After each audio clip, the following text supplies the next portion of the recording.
Hello hi friends, welcome to AI Spardha ಶಾಲಾ YouTube channel. ಇವತ್ತು ನಾವು SSC GDಯ GK ಪ್ರಶ್ನೆ ಪತ್ರಿಕೆ ಅದು ಯಾವಾಗ ನಡೆದಿದ್ದಪ್ಪ ಅಂತಂದ್ರೆ ಫೆಬ್ರವರಿ 6ನೇ ತಾರೀಕು 2025ರಲ್ಲಿ ಶಿಫ್ಟ್ 1 ನಲ್ಲಿ ನಡೆದಂತಹ GK ಪ್ರಶ್ನೆ ಪತ್ರಿಕೆಯ 20ಕ್ಕೂ 20 ಪ್ರಶ್ನೆಗಳನ್ನು ನಾವೀಗ ವಿಶ್ಲೇಷಣೆ ಮಾಡೋಣ. Okay, let's start the class. ಬನ್ನಿ, ಮೊದಲನೆಯ ಪ್ರಶ್ನೆಯನ್ನ ನೋಡ್ಕೊಳ್ರಿ. ಇಲ್ಲೇ ರೊಪ್ಪಿ ಎಂಬುದು ಯಾವುದು? ರೊಪ್ಪಿ ಎಂಬುದು ಡ್ಯಾಶ್ ರಾಜ್ಯದ ಒಂದು ಜನಪ್ರಿಯ ಜಾನಪದ ನೃತ್ಯವಾಗಿದೆ ಅಂತ ಇಲ್ಲಿ ಪ್ರಶ್ನೆನ ಕೇಳಿದ್ದಾರೆ. ಓಕೆ, ಆಪ್ಷನ್ ನೋಡ್ಕೊಡ್ರಿ ಒಂದ್ಸಲ. ಕರ್ನಾಟಕ, ಅರುಣಾಚಲ ಪ್ರದೇಶ, ಅಸ್ಸಾಮ, ಕೇರಳ. ಇದಕ್ಕೆ ಸರಿಯಾದ ಉತ್ತರ ಬಂದ್ಬಿಟ್ಟು ಒಂದ್ ನಿಮಿಷ ಕೊಡಿ. ಸರಿಯಾದ ಉತ್ತರ ಬಂದ್ಬಿಟ್ಟು ಇದಕ್ಕೆ ಅರುಣಾಚಲ ಪ್ರದೇಶ ನೋಡ್ರಿ. ಯಾವುದು? ಅರುಣಾಚಲ ಪ್ರದೇಶ.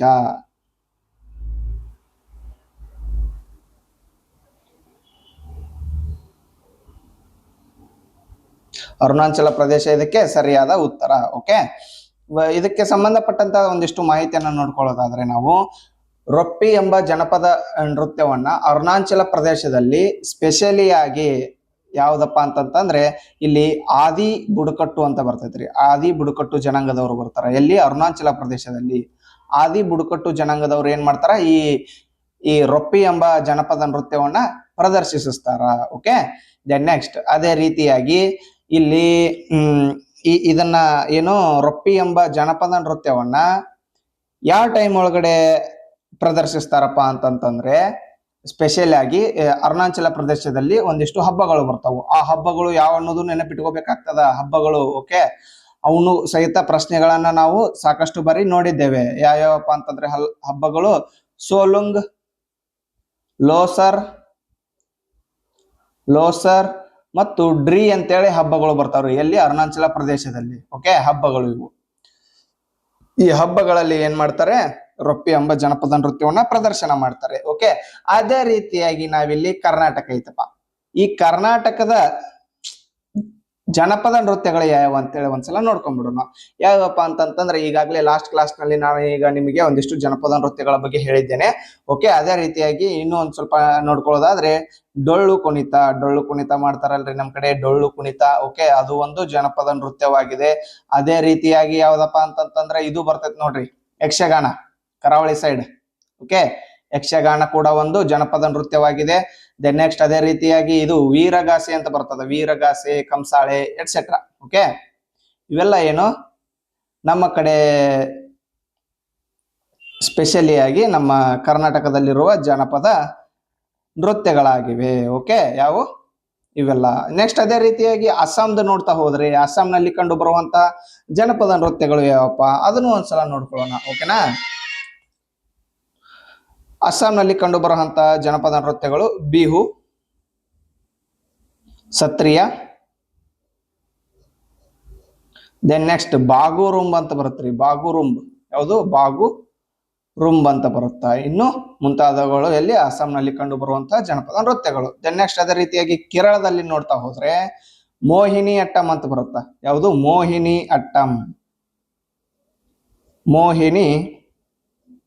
ಅಟ್ಟಂ. ಇದಕ್ಕೆ ಶಾಸ್ತ್ರೀಯ ಸ್ಥಾನಮಾನ ದೊರಕದರಿ. ಇದು ಶಾಸ್ತ್ರೀಯ ಸ್ಥಾನಮಾನ. ಓಕೆ, 8 ನೃತ್ಯಗಳದಾವ, ಶಾಸ್ತ್ರೀಯ ಕ್ಲಾಸಿಕಲ್ ಡ್ಯಾನ್ಸಸ್. ಓಕೆ, ಅದರೊಳಗಡೆ ಇದು ಒಂದು ಕೂಡ. ದೆನ್ ನೆಕ್ಸ್ಟ್ ಅದೇ ರೀತಿಯಾಗಿ ಕಥಕ್ಕಳಿ, ಇದು ಕೂಡ ಶಾಸ್ತ್ರೀಯ ಸ್ಥಾನಮಾನವನ್ನ ಪಡ್ಕೊಂಡೈತಿ. ಇದು ಕೇರಳ ಮೂಲದ್ದು ಇವೆಲ್ಲ. ದೆನ್ ನೆಕ್ಸ್ಟ್ ಅದೇ ರೀತಿಯಾಗಿ ತೆಯ್ಯಂ ಅಂತ ಬರುತ್ತಾ.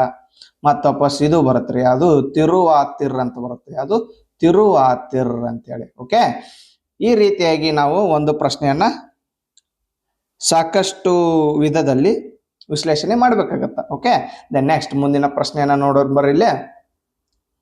ನೋಡ್ಕೊರಿ ಇಲ್ಲಿ ಪ್ರಶ್ನೆ. ಲಾಲ್ರಿನ್ ಪೂಯಿ ಅವರು 2024 ಅಕ್ಟೋಬರ್ನಲ್ಲಿ ಈ ಕೆಳಗಿನವುಗಳಲ್ಲಿ ಯಾವ ರಾಜ್ಯದ ಆರೋಗ್ಯ ಮತ್ತು ಕುಟುಂಬ ಕಲ್ಯಾಣ ಸಚಿವರಾಗಿದ್ದಾರೆ ಅಂತ ಇಲ್ಲಿ ಪ್ರಶ್ನೆ ಇದೆ. ಓಕೆ, ಆ ಟೈಮ್ 2024 ಒಳಗಡೆ ಏನಾದ್ರು ಕರೆಂಟ್ ಅಫೇರ್ಸ್ ಇರ್ತದ್ರಿ. ಇದು ಕರೆಂಟ್ ಅಫೇರ್ಸ್ ರಿಲೇಟೆಡ್ ಇವ್ರಿಗೆ ಸಂಬಂಧಪಟ್ಟಂತೆ ಏನಾದ್ರು ಕರೆಂಟ್ ಅಫೇರ್ಸ್ ಇರ್ತದ. ಆ ಕಾರಣದಿಂದಾಗಿ ಈ ತರಹದ ಪ್ರಶ್ನೆಗಳನ್ನ ಕೇಳ್ತಾರ. ಓಕೆ, ಇದಕ್ಕೆ ಸರಿಯಾದ ಉತ್ತರ ಯಾವ್ದಪ್ಪ ಅಂತಂದ್ರೆ ಮಿಜೋರಾಂ ನೋಡ್ರಿ. ಓಕೆ, ಹಂಗೆ ಅದೇ ರೀತಿಯಾಗಿ ಏನಪ್ಪಾ ಇತ್ತೀಚೆಗೆ ಕರೆಂಟ್ ಅಫೇರ್ಸ್ ಒಳಗಡೆ ಯಾವ ರೀತಿಯಾಗಿ ಏನ್ ಮಾಹಿತಿಗಳದಾವ ನೋಡು, ಅವನ್ನೆಲ್ಲ ನಾವು ಅಪ್ಡೇಟ್ ಮಾಡ್ಕೋಬೇಕಾಗ್ತದ. ಓಕೆ, ದೆನ್ ನೆಕ್ಸ್ಟ್ ಮುಂದಿನ ಪ್ರಶ್ನೆಯನ್ನ ನೋಡ್ರಿ. ಈ ಕೆಳಗಿನವುಗಳಲ್ಲಿ ಯಾವ ಸಾಂವಿಧಾನಿಕ ತಿದ್ದುಪಡಿ ಕಾಯ್ದೆಯು ರಾಜ್ಯ ಹಣಕಾಸು ಆಯೋಗವನ್ನು ರಚಿಸಿದೆ ಅಂತ ಕೇಳಿದ್ದಾರೆ. ಓಕೆ, ಆಪ್ಷನ್ಸ್ ನೋಡಿದರೆ 76ನೇ ತಿದ್ದುಪಡಿ ಕಾಯ್ದೆ, 74ನೇದ್ದು ಮತ್ತೆ 75, 73 ಕೊಟ್ಟಿದ್ದಾರೆ. ಓಕೆ, ನಿಮ್ಗೆ ಏನ್ ಅನ್ಸುತ್ತಿಲ್ಲ? ಆಕ್ಚುಲಿ 73, 74 ಏನ್ ಅನ್ಸುತ್ತಾ? ನೋಡಪ್ಪ, ನಮ್ಗೆ ಇಲ್ಲಿ 73 ಒಳಗಡೆ ಪಂಚಾಯತ್ ರಾಜ್ ಕಾಯ್ದೆ, 74ನೇದ್ರೊಳಗಡೆ ಮುನ್ಸಿಪಾಲಿಟಿ ಕಾಯ್ದೆಯನ್ನ ಜಾರಿಗೆ ತಂದಾರ. ಆದ್ರಿಂದ ಇವು ಅಲ್ಲ ಅಂತ ಹೇಳಿ ನೀವು ಒಟ್ಟ ಡಿಸೈಡ್ ಮಾಡಕ್ ಹೋಗ್ಬಾರ್ದು. ಯಾಕಪ್ಪ ಅಂತಂದ್ರೆ ಆ ಪಂಚಾಯತಿ ಕಾಯ್ದೆಗಳು ಏನ್ ಬರ್ತದಲ್ರಿ, ಆಕ್ಚುಲಿ ಅದಕ್ಕೆ ಆ ಪಂಚಾಯತಿ ಕಾಯ್ದೆ ಏನ್ ಬರ್ತದಲ್ಲ, ಅದು ಏನಾಗತ್ತಪ್ಪ ಅಂತಂದ್ರೆ ಈಗ ಆಕ್ಚುಲಿ ಏನು ಕೇಂದ್ರ ಹಣಕಾಸು ಆಯೋಗ ಬರ್ತದಲ್ಲ, ಆ ಕೇಂದ್ರ ಹಣಕಾಸು ಆಯೋಗ ಏನ್ ಮಾಡ್ತದೆ, ರಾಜ್ಯಗಳು ಮತ್ತು ಕೇಂದ್ರದ ನಡುವೆ ಇದು ಹಣಕಾಸವನ್ನ ವಿನಿಮಯ ಮಾಡ್ತದ. ಆ ರೀತಿಯಾಗಿ ಇಲ್ಲಿ ನಮಗ ಕರ್ನಾಟಕದೊಳಗಡೆ ಕರ್ನಾಟಕ ರಾಜ್ಯ ಸರ್ಕಾರ ಮತ್ತ ಪಂಚಾಯತಿ ಇವೆಲ್ಲ ಏನು ಪಂಚಾಯತ್ ರಾಜ್ ಕಾಯ್ದೆಗಳು ಬರ್ತಾವಲ್ರಿ, ಅವುಗಳ ನಡುವೆ ಹಣವನ್ನ ಹಂಚಿಕೆ ಮಾಡ್ಲಿಕ್ಕೆ ನಮ್ ಕರ್ನಾಟಕದಾಗೂ ಒಂದ್ ರಾಜ್ಯ ಹಣಕಾಸು ಆಯೋಗ ಬೇಕಂತ ಹೇಳಿ ಆ 76ನೇ ತಿದ್ದುಪಡಿ ಕಾಯ್ದೆಯ ಮೂಲಕ ಏನು ಜಾರಿಗೆ ತರ್ತಾರ ನೋಡ್ರಿ ಇದನ್ನ. ಓಕೆ, 73ನೇ ತಿದ್ದುಪಡಿ ಕಾಯ್ದೆ ಒಳಗಡೆ. ಓಕೆ, ಅದು ಈ 73ನೇ ತಿದ್ದುಪಡಿ ಕಾಯ್ದೆಯಿಂದ ಪಂಚಾಯತ್ ರಾಜ್ ಕಾಯ್ದೆ ಬರ್ತದ ಅಂತ ಹೇಳಿದೆ ನಿಮ್ಗೆ. ಆ ಪಂಚಾಯತ್ ಏನೈತಲ್ಲ, ಅದು ಪಂಚಾಯತ್ ರಾಜ್ ಕಾಯ್ದೆ ನಮ್ಮ ಸಂವಿಧಾನದ 9ನೇ ಭಾಗಕ್ಕೆ ಆಡ್ ಆಗ್ತದ. ಯಾವುದು? ಪಂಚಾಯತ್ ರಾಜ್ ಕಾಯ್ದೆ. ಪಂಚಾಯತ್ ರಾಜ್ ಕಾಯ್ದೆ. ಓಕೆ,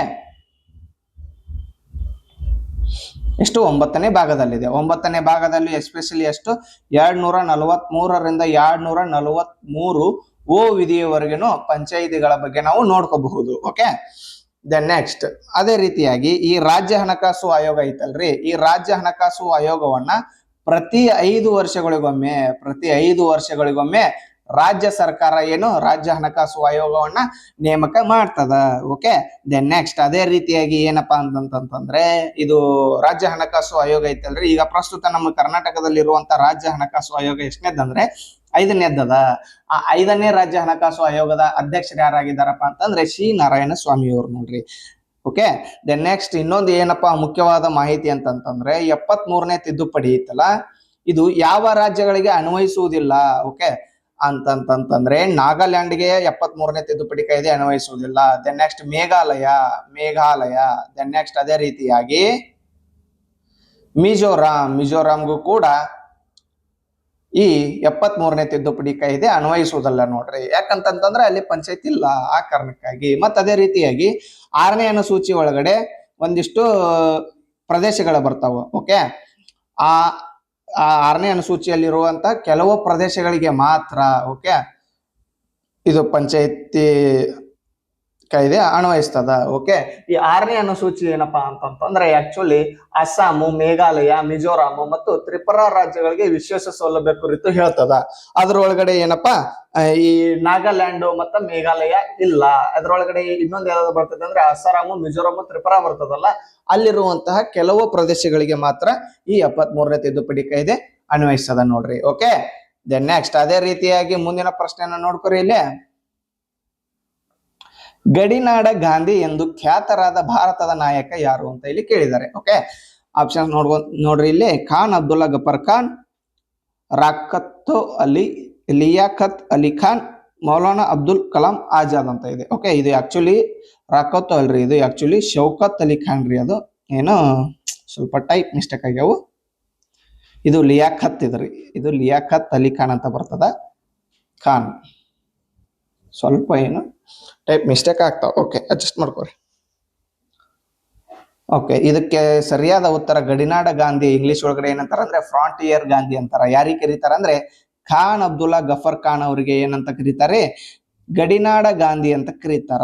ಓಕೆ, ಈ ಗಡಿನಾಡ ಗಾಂಧಿ ಅಂತೇಳಿ ಯಾಕೆ ಕರಿತಿದ್ರಪ್ಪ ಅಂತಂತಂದ್ರೆ ಇವರು ಗಾಂಧೀಜಿ ಅವರ ತರಹಣೆ ಏನು ಅಹಿಂಸಾ ತತ್ವ, ಈ ರೀತಿಯಾದಂತಹ ಹಿಂಸೆ ಆಗ್ಬಾರ್ದು ಅನ್ನುವಂತಹ ಮಾರ್ಗದಲ್ಲಿ ನಡ್ಕೊಳ್ತಿದ್ರು. ಇವರು ಸ್ಪೆಷಲಿ ಎಲ್ಲಪ್ಪ ಅಂತಂದ್ರೆ ನಮ್ಮ ಭಾರತದ ವಾಯು ಭಾಗದಲ್ಲಿ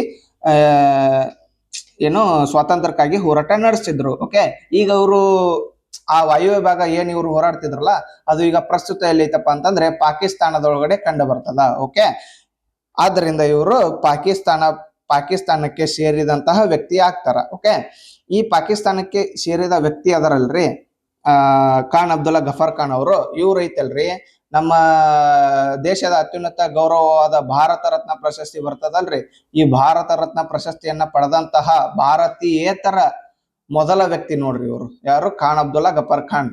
ಫಸ್ಟ್ ಭಾರತೀಯೇತರ ಅಂದ್ರೆ ಭಾರತದವರಲ್ಲದ, ವಿದೇಶಿಗ ಅಂತ ಹೇಳಿದ್ರೆ ಒಳ್ಳೆಯದು. ಓಕೆ, ಭಾರತೀಯೇತರ ಅಥವಾ ಆರ್ ವಿದೇಶಿಗ ಅಂತ ಕೂಡ ನೋಡಿ.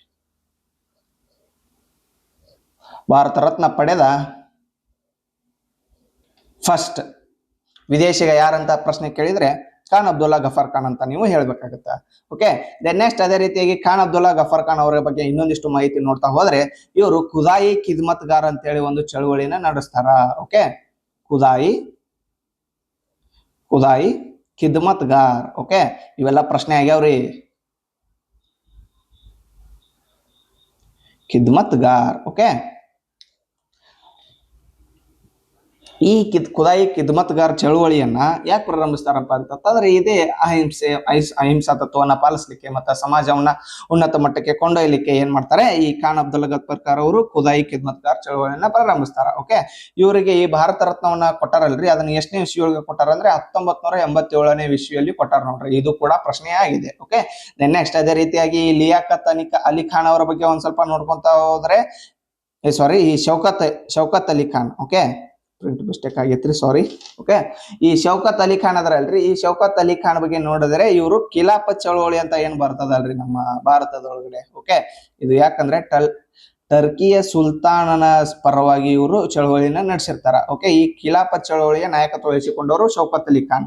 ನೆಕ್ಸ್ಟ್ ಅದೇ ರೀತಿಯಾಗಿ ಇಲ್ಲಿ ಲಿಯಾಕತ್ ಅಲಿ ಖಾನ್ ಅದರಲ್ರಿ, ಈ ಲಿಯಾಕತ್ ಅಲಿ ಖಾನ್ ಅವ್ರನ್ನ ನೋಡ್ತಾ ಹೋದ್ರೆ ಇವ್ರು ಏನಪ್ಪಾ ಅಂತಂದ್ರೆ ಪಾಕಿಸ್ತಾನದ ಮೊಟ್ಟ ಮೊದಲ ಪ್ರಧಾನಮಂತ್ರಿ ನೋಡ್ರಿ ಇವರು, ಲಿಯಾಕತ್ ಅಲಿ ಖಾನ್. ನೆಕ್ಸ್ಟ್ ಅದೇ ರೀತಿಯಾಗಿ ಮೌಲಾನಾ ಅಬುಲ್ ಕಲಾಂ ಆಜಾದ್ ಅದಾರಲ್ರಿ, ಇವ್ರು ಏನಪ್ಪಾ ಅಂತಂದ್ರೆ ನಮ್ಮ ಭಾರತದ ಮೊಟ್ಟ ಮೊದಲ ಶಿಕ್ಷಣ ಸಚಿವ ನೋಡ್ರಿ ಇವರು, ಫಸ್ಟ್ ಶಿಕ್ಷಣ ಸಚಿವರಾಗಿದ್ದಾರೆ. ಓಕೆ, ಇವರೆಲ್ಲ ಹಿಸ್ಟ್ರಿ ಒಳಗಡೆ ಪ್ರಮುಖವಾದಂತಹ ವ್ಯಕ್ತಿಗಳು. ಆದ್ದರಿಂದ ಒಂದೊಂದು ಪಾಯಿಂಟ್ ಆದ್ರೂ ನೆನಪಿಟ್ಕೋಬೇಕು ನಾವು. ಓಕೆ, ನೆಕ್ಸ್ಟ್ ಮುಂದಿನ ಪ್ರಶ್ನೆ ನೋಡ್ರಿ ಇಲ್ಲೇ. ಸುವರ್ಣ ಸುಗ್ಗಿಯ ನಿರೀಕ್ಷೆಯಲ್ಲಿ ಆಚರಿಸಲಾಗುವ ಚಾಪ್ಚರ್ ಕೂಟ್ ಉತ್ಸವವು ಪ್ರಾಥಮಿಕವಾಗಿ ಡ್ಯಾಶ್ ರಾಜ್ಯದ ಹಬ್ಬವಾಗಿದೆ ಅಂತ ಕೇಳಿದ್ದಾರೆ. ಓಕೆ, ಆಪ್ಷನ್ಸ್ ನೋಡ್ಕೊರಿ. ಮಧ್ಯಪ್ರದೇಶ್, ಉತ್ತರಾಖಂಡ್, ಕೇರಳ, ಮಿಜೋರಾಂ. ಇದಕ್ಕೆ ಸರಿಯಾದ ಉತ್ತರ ಯಾವುದಪ್ಪ ಅಂತಂದ್ರೆ ನೋಡೋಣ, ಇದು ಒಂದ್ಸಲ ಮಿಜೋರಾಂ ನೋಡ್ರಿ. ಇದಕ್ಕೆ ಸರಿಯಾದ ಉತ್ತರ ಯಾವುದು? ಮಿಜೋರಾಂ ಇದಕ್ಕೆ ಸರಿಯಾದ ಉತ್ತರ. ಓಕೆ, ಬರ್ರಿ ಈ ಹಬ್ಬದ ಬಗ್ಗೆ ಒಂದಿಟ್ಟು ಮಾಹಿತಿ ಏನು ಅನ್ನೋದು ಬೇಕಲ್ಲ. ಓಕೆ, ಹೆಂಗ್ ಆಚರಿಸ್ತಾರ, ಎಲ್ಲಿ ಅಂತ ಹೇಳಿ. ಈ ಚಾಪ್ಚರ್ ಕೂಟ್ ಹಬ್ಬ ಐತಲ್ರಿ, ಉತ್ಸವ, ಇದನ್ನ ಪ್ರಮುಖವಾಗಿ ಯಾವ ಟೈಮ್ ಒಳಗಡೆ ಆಚರಿಸ್ತಾರಪ್ಪ ಅಂತಂದ್ರೆ ಮಾರ್ಚ್ ಒಳಗಡೆ. ಮಾರ್ಚ್ ಅಂದ್ರೆ ಆಗ ಸುಗ್ಗಿ ಸಮಯದಲ್ಲಿ, ಎಸ್ಪೆಷಲಿ ಇಲ್ಲಿ ಈ ಮಿಜೋರಾಂ ಪ್ರದೇಶ ಆ ಕಡೆ ಎಲ್ಲ ಏನು ಈಶಾನ್ಯ ಭಾರತದ ಭಾಗದೊಳಗಡೆ ಈ ಸ್ಥಳಾಂತರ ಬೇಸಾಯ ಅಲ್ಲಿ ಪ್ರಮುಖವಾಗಿ ಕಂಡು ಬರ್ತದೆ. ಜೂಮ್ ಅಂತ ಕರೀತಾರೆ ಅಲ್ಲಿ. ಓಕೆ, ಅಲ್ಲೇನು ನೆಕ್ಸ್ಟ್ ಸುಗ್ಗಿ ಈಗ ಮುಗಿತಪ್ಪ, ನೆಕ್ಸ್ಟ್ ಕಡೆ ನಾವು ಪ್ರದೇಶವನ್ನ ರೆಡಿ ಮಾಡ್ತೀವಿ ಅಂತ ನೆಕ್ಸ್ಟ್ ಈಗ ಫಾರ್ ಎಕ್ಸಾಂಪಲ್ ಹೇಳ್ತೀನಿ ನೋಡ್ರಿ. ಹೆಂಗಂದ್ರೆ ಈಗ ಅಲ್ಲಿ ಒಂದು ಕಾಡಿರ್ತದೆ, ಇಲ್ಲಿ ಎಲ್ಲ ಫುಲ್ ಬೆಳೆಯನ್ನ ಬೆಳೆದಿರ್ತಾರೆ. ಓಕೆ, ಬೆಳೆಯನ್ನ ಬೆಳೆದಿರ್ತಾರ. ಇಲ್ಲಿದೆಲ್ಲ ಸುಗ್ಗಿ ಮುಗಿತದ. ಸುಗ್ಗಿ ಮುಗಿದು ನೆಕ್ಸ್ಟ್ ಈ ನೆಲ ಒಂದ್ ಸ್ವಲ್ಪ ಏನಾಗುತ್ತೆ, ಅಷ್ಟೊಂದು ಫಲವತ್ತತಾಗಿ ಇರೋದಿಲ್ಲ. ಅದಕ್ಕೋಸ್ಕರ ಅವ್ರು ಏನ್ ಮಾಡ್ತಾರ, ನೆಕ್ಸ್ಟ್ ಒಂದ್ ಕಡೆ ಕಾಡನ್ನ ಕ್ಲೀನ್ ಮಾಡ್ತಾರ. ಕ್ಲೀನ್ ಮಾಡಿ ಅಲ್ಲಿ ಉಳುಮೆ ಮಾಡಕ ಪ್ರದೇಶವನ್ನ ರೆಡಿ ಮಾಡ್ಕೊಂತಾರ. ಓಕೆ, ಈ ರೆಡಿ ಮಾಡ್ಕೊಳ್ಳುವ ಸಂದರ್ಭದಲ್ಲಿ ಏನ್ ಮಾಡ್ತಾರಪ್ಪ ಅಂತಂದ್ರೆ ಈ ಚಾಪ್ಚರ್ ಕೂಟ್ ಉತ್ಸವವನ್ನ, ಸುಗ್ಗಿ ಮುಗಿತಲ್ರಿ ಇಲ್ಲಿ, ಇದೆಲ್ಲ ಬೆಳೆ ಬಂದಿರ್ತದ, ಆ ಟೈಮ್ ಒಳಗಡೆ ಈ ಹಬ್ಬವನ್ನ ಮಿಜೋರಾಂದಲ್ಲಿ ಆಚರಿಸಲಾಗ್ತದೆ. ಅದನ್ನ ಒಂದು ಪ್ರಮುಖವಾದ ನೃತ್ಯ ಐತ್ರಿ, ಚರಾವ್ ನೃತ್ಯ ಅಂತೇಳಿ. ಯಾವುದು? ಚರಾವ್